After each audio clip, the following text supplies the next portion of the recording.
नमस्कार दोस्तों, आप लोग का बहुत बहुत स्वागत है। जब हम हारमोनियम बजाना सीखते हैं तो सबकी दिल से इच्छा होती है कि हम किसी भी गाने को खुद से हारमोनियम पर प्ले करें। उसके लिए दो बातें हैं। इम्पोर्टेंट बात सिर्फ स्वर ज्ञान का होना नहीं है, ठीक है। शुरुआत में स्वर ज्ञान होने में क्या आपको 2-3 महीने लगेंगे, वो हो जाएंगे स्वर ज्ञान। लेकिन जब आपका फिंगर सही से नहीं चलेगा तो आप स्वर ज्ञान होने के बावजूद भी अगर कहीं ज़्यादा स्पीड बजाना होगा तो आपकी उंगलियां काम नहीं करेगी। इसीलिए शुरुआत में मैं बार बार आपको बोलता हूं कि शुरुआत में उंगली सही रहेगा तो ही वह सही तरीके से बज पाएगा और आसानी से बज पाएगा, ठीक है। तो शुरुआत में इन चीज़ों का ध्यान देना पड़ता है। तो अब यह है कि आप अगर एक ही स्केल से अगर आप हमेशा बजाते रहेंगे तो फिर दूसरे स्केल से अगर कोई बजाने के लिए कह देगा, सिंपल सा सा रे गा मा पा धा नि सा ही, वो नहीं बज पाएगा। क्यों नहीं बज पाएगा? क्योंकि आप स्वर में खो जाएंगे कि इसमें कौन सा स्वर लगेगा, क्योंकि वहाँ से आपका प्रैक्टिस है ही नहीं। तो बहुत मुश्किल होगा आपके लिए। इसीलिए और भी स्केल से प्रैक्टिस करना चाहिए, ठीक है। तो जैसे अगर हम देखते हैं तो टोटल जैसे यहाँ से है, सी शार्प से जैसे करते हैं, या जैसे कि ये सी है, ठीक है। तो कितने स्केल हो सकते हैं? C, C sharp, D, D sharp, E, F sharp, G sharp, A sharp, B, फिर सी आ गया। तो टोटल कितने हो गए? 12 हो गए। 1 2 3 4 5 6 7 8 9 10 11 12, मतलब फिर से सी आ गया।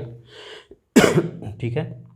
तो आज हम कोशिश करेंगे जितना ज़्यादा से ज़्यादा हम ले सकें और उसमें आपको फिंगरिंग हम बता सकेंगे। फिंगरिंग आपका सही तरीके से कैसे चलना चाहिए आपका, ठीक है।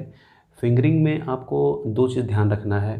देखिए, स्वर ज्ञान का मैंने पहले भी बोला है कि 2 से 3 महीने लगेंगे, स्वर ज्ञान हो जाते हैं, ठीक है। फिंगरिंग का है कि अगर आप अदर स्केल से नहीं बजा पाते, क्योंकि गाना तो किसी भी स्केल में हो सकता है ना। अब कोई भी गाना किसी भी स्केल में हो सकता है। तो आपका जो स्केल आप मतलब कि आसानी से जिस स्केल में गा सकें, जहाँ तक आपका सुर लग सके, उस स्केल में आपको बजाना है। या कोई और गाएगा, अगर आप बजाना चाहते हैं तो उस स्केल में बजा सकते हैं, ठीक है। तो ध्यान रहेगा तब ना कि इसमें पता है आपको कि हाँ ये विलाबल थार्ड पर है, सारे शुद्ध स्वर लग रहे हैं, लेकिन अगर बोलेगा दूसरे स्केल से बजा, अगर उस स्केल से अगर नहीं बजाते हैं, बजाए हैं कभी, तो नहीं बजा पाएंगे, ठीक है। तो उसका आदत डालना पड़ेगा, ठीक है। तो आज हम स्टार्ट करते हैं जैसे जी शार्प से। जी शार्प से सारे शुद्ध स्वर लगाएंगे। देखिए, उसके लिए आपको 2-3 आपको मैं टिप्स देना चाहूँगा कि आप किस प्रकार से आप पकड़ सकते हैं। मैंने पिछले वीडियो में भी ये चीज़ बताया था कि जैसे कि आपको ये जैसे सारे गा मा पा धा नि सा बजाना है, ठीक है। तो आपकी यहाँ से बजाना स्टार्ट किए और यहाँ तक गए, ऐसे ऐसे नहीं हो सकता, क्योंकि वो ध्यान में ही नहीं आएगा कि रे कौन सा है। अगर आप फार्मूला भी, जैसे फार्मूला मैंने आपको बताया था कि 1 1 0 1 1 1 0, वो फार्मूला बताया था। तो ऐसे करेंगे तो भी आप जल्दी से नहीं बजा पाएंगे। जल्दी से बजाने के लिए प्रैक्टिस तो करना ही पड़ेगा, लेकिन ये जो तरीका मैं बता रहा हूँ ये बेहतरीन तरीका है और इससे आप बिल्कुल आसानी से धीरे धीरे सीखने लग जाएंगे किसी भी स्केल से बजाना, ठीक है। प्रैक्टिस तो खैर हर स्केल से करना ही पड़ेगा, लेकिन ये जल्दी आपको ये फ़ायदा देगा। कैसे? जैसे कि जी शार्प से हमें बजाना है, ठीक है। तो हम पहले सबसे पहले कॉर्ड लेंगे, सा गा पा का कॉर्ड लेंगे, सा गा पा का। तो इसमें ग शुद्ध लगाएंगे। तो आपको बताएं जैसे कि ये मेजर होता है, सा गा पा दबेगा, सा गा पा, सा गा पा हमने रखा, ठीक है। सा गा पा, जैसे सा से हम रे देख लेंगे तुरंत कि रे कौन सा होगा, शुद्ध ये वाला होगा। गा तो हम कर ही रखे हैं, और गा के जस्ट बाद माँ होगा ये, ठीक है। फिर प के एक नोट को छोड़ के ध होगा, फिर एक नोट को छोड़ के नी होगा, फिर सा होगा, ठीक है। जैसे हम कॉर्ड लिए तो यहाँ से भी आप देख सकते हैं कि सा को भी हम देख सकते हैं। जैसे ये 3 और 2 के है, मतलब कि 3 की साथ में है, 2 की साथ में है, ये ब्लैक वाला। तो हम मतलब कि बीच में दबा रहे हैं जो 3 साथ में है, ठीक है। तो ऊपर देखिए कि कहाँ है तीनों साथ में, और उसके बीच वाला यहाँ हम दबा रहे हैं, तो ये सा होगा, ठीक है। ये सा होगा, सा से पहले वाला नी होता है। और प जो है एक नोट को छोड़ के धा होता है। तो सारा नोट हमें मिल गया, ये रे हो गया। देखिए यहाँ यहीं से हम देख लेते हैं, जैसे ये तीनों हम दबा दिए ना, जैसे यहाँ से, अच्छा यहाँ से आपको दिखेगा, जैसे कि ये तीनों हम दबा दिए, ठीक है।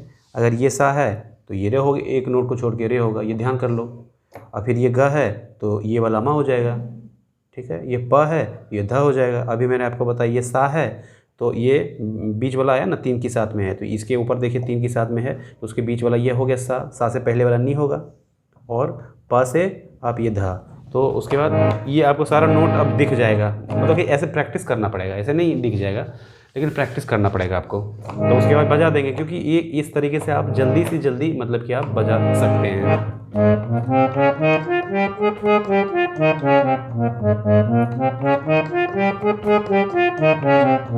और इसको बार बार प्रैक्टिस करना है, बार बार प्रैक्टिस करना है, तब आपको याद हो जाएगा। आपको भी याद होता है, आपकी उंगलियों को भी याद होता है कि इस सुर पे कौन सा हम उंगली ले जाएंगे जो कि मेरा हाथ सही तरीके से चलेगा। मतलब कि कहीं हाथ ऐसे नहीं हो जाए, ऐसे नहीं हो जाए, मुड़ नहीं जाए, उंगली उठ के इस पे नहीं चला जाए तो आपका सही तरीके से चलेगा।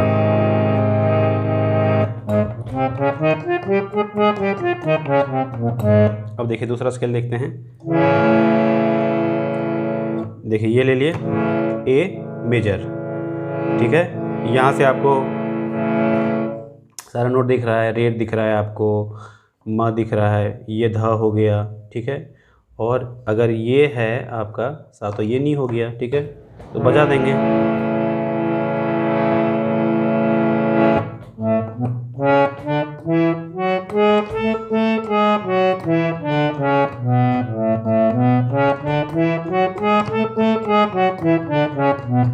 ये कौन कौन सा आ रहा है?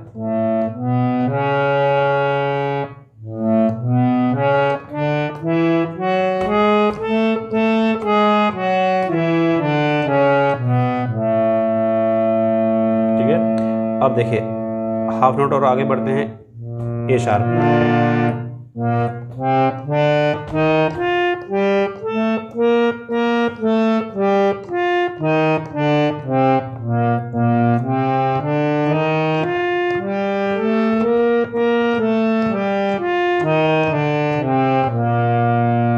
ठीक है। अब जैसे बी पे आ गए,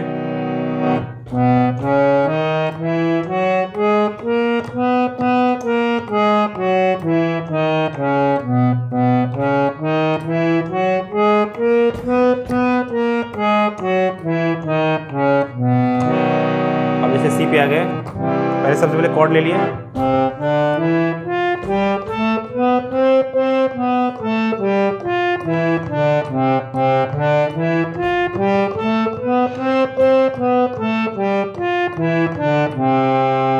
फिर सी शार्प का कॉर्ड,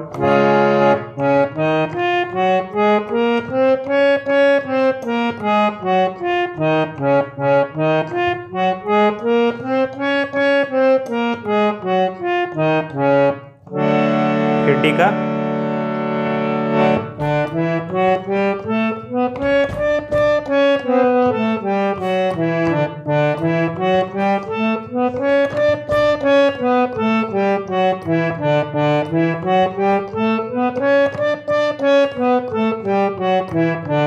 फिर डी शार्प का,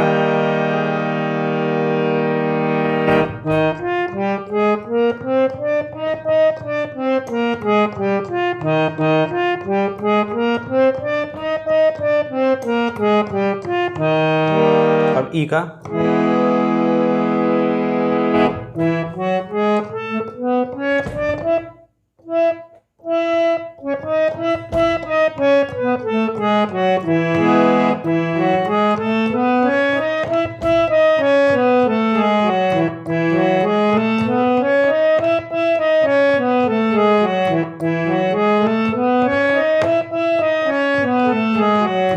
अब देखिए एफ पे लेते हैं।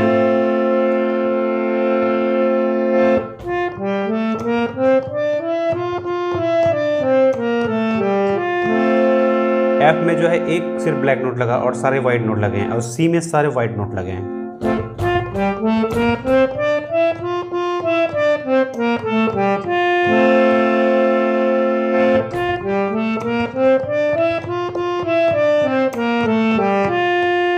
अब देखते हैं।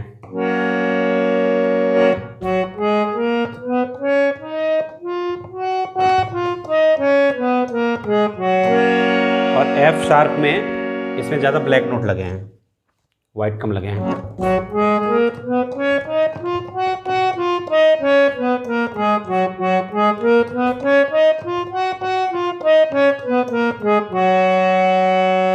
अब देखते हैं।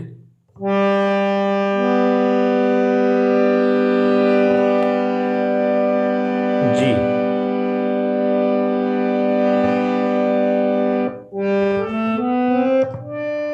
देखिए पा तक वाइट ही आया है, धा भी वाइट है, इसमें भी एक नोट सिर्फ ब्लैक आया है।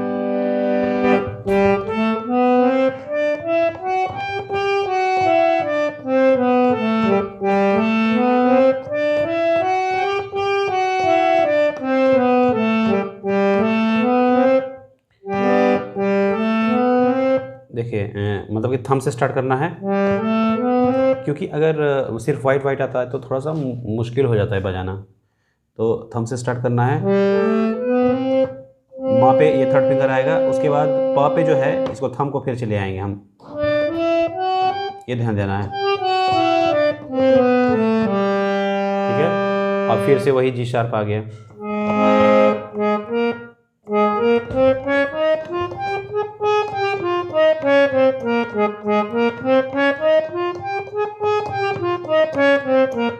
तो इसमें पूरा स्केल पूरा ही जगहों से मैंने बता दिया है, सारे गामा पाधा निसा बजाना। ये बहुत ज़रूरी है।